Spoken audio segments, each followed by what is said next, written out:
right. Hello, everyone. This is Gary Ryan here with your This Week Daily for Friday, February the 3rd. And yeah, got the hat on. It is brutally cold out today.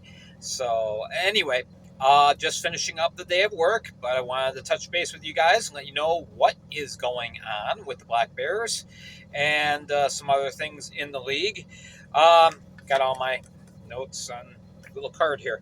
All right, so tonight, of course, we are facing off against Delaware at the arena, 7 o'clock. If you are going to the game, bundle up, not because it's going to be cold in the arena, but leaving, it's going to be nasty. So by all means, go to the game, support the Black Bears, but yeah, keep yourselves warm because if you've got to walk to your car and you're parked a couple blocks away, don't I don't envy you that walk tonight. Anyway, all right. Elsewhere in the league, Watertown gets the unenviable task of driving down to Carolina to take on the Red Hot Thunderbirds. Motor City, who has been struggling as of late, travels to Elmira and takes on the Mammoth. And of course, the other big showdown that is the suddenly resurgent Columbus River Dragons, taking on Danbury Hat Tricks in Connecticut. And so that's obviously not an easy game. So if we can take care of business, win our 2 games against Delaware, and Columbus does a little damage, we could be in first place by the end of the weekend. So fingers crossed. All right, other notes. Tonight, Taylor Joseph is getting the start in net. I had a conversation just a little while ago with Brooks Hill, and he filled me in on that. And he said, yeah, the team wants to see what he's got. And I think this is a good opportunity. Again, not overlooking Delaware, but this is a good opponent to get him broken in and getting him his first Fed experience. Of course, he does have a couple games with the Toronto Marlies of the AHL, so he's not brand new to minor league hockey. So anyway, tonight's the night. McVeigh is going to be getting the backup role for tonight, and we'll go on from there. Don't know about Saturday, but anyway, in goal for Delaware is going to be the ever-present Trevor Martin, and Delaware did sign another goaltender. This is something else Brooks and I talked about. It's like, how do you pronounce this name? I am assuming the name is Nidzejko, Gnidzejko. That is a mouthful. Jacob Nidzejko, I guess. Anyway, he has some experience in the major juniors up in Canada, so we'll see if he gets any time in net. Of course, as we know, in Delaware, that net belongs to Trevor Martin. Michael McHale never got much time, but he got more than Makar Sokolov, who, Sokolov got a grand total of 94 minutes, and he is no more. So, all right. Other signings. This is interesting. Danbury has added to their roster. Again, kind of curious. Not a new face. Brett Jackson, who played with the team the majority of last year, is coming back. He can play either defense or forward. Very adept in both roles. Had 28 points in 44 games. So, again, Danbury continues to add and add and add and add. Now, I did get some clarification from FPHL Vice Commissioner Sarge Richards today, because I was a little bit confused as far as when roster cuts need to be made and whatnot.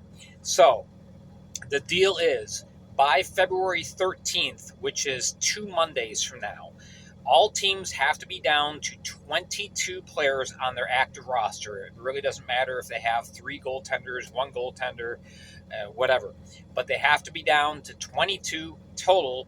Now, that does not include inactive, in other words, those who are on loan or on season-ending injury reserve, anything like that. So right now we have Fourier, Anderson, and Mercurio on the inactive list. So I looked at our roster, and right now we're pushing it because we got 24, but we got a couple of weeks to deal with this. Obviously, with Don Olivieri coming into the fold on defense, spelling the injured Cam Yarwood for a while, this is the perfect opportunity since Olivieri is a true defensiveman and Taylor Cutting can play either forward or defense. I would think that the logical move would be move Taylor into that extra forward role, the 10th forward, and because we know Cutting is going to get his share of PIMs, but taking penalties hurts a lot less for a team if it's a forward as opposed to a defensiveman. Especially when you get into shorthanded situations, you want your defensiveman out on the ice on the kill. So Cutting being in that role, that should be good. So I'm looking at the roster thinking, okay, so 2 have got to get dropped. But if you look at things, well, Jamie Bussell, who has been playing fantastic up in Huntsville with the Havoc, so I would think, I'm not sure why he's still on the active roster, but I'm thinking move him to inactive. He's on loan. That takes care of that. Your other cut, I'm sorry, John Morasti, Nasty, got to go. When we get to that February 17th matchup, Danbury, which I will be at, Amesbury's coming back. That's why I'm going to be there. You'll be hearing me. Anyway, Taylor Cutting is more than enough man for Amesbury to take on. So we really have no need for Morasti. So anyway, again, we've got a couple weeks before we have to make these moves. But if, in that hypothetical situation, Bussell's moved over to inactive and Morasti's let go, now you're 22. So we'd be good. So hopefully that's the way things will work out. That's what I would do.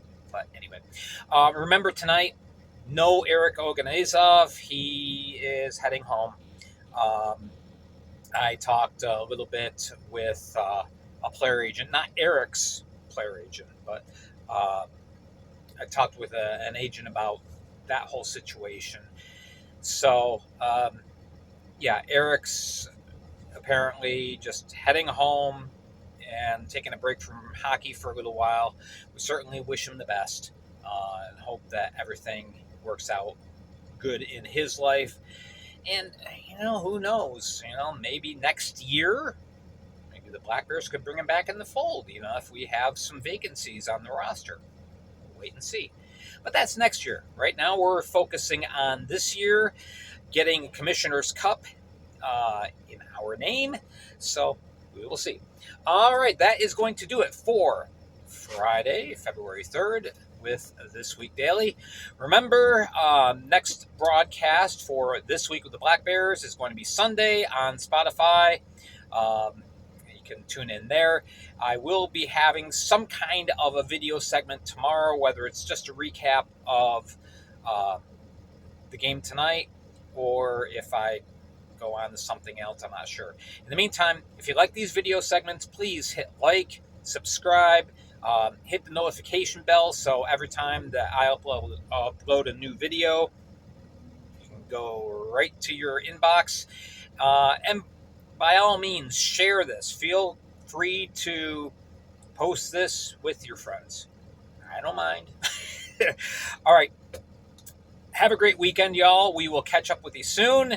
I'm Gary Ryan. This has been the This Week with the Black Bears Daily Report.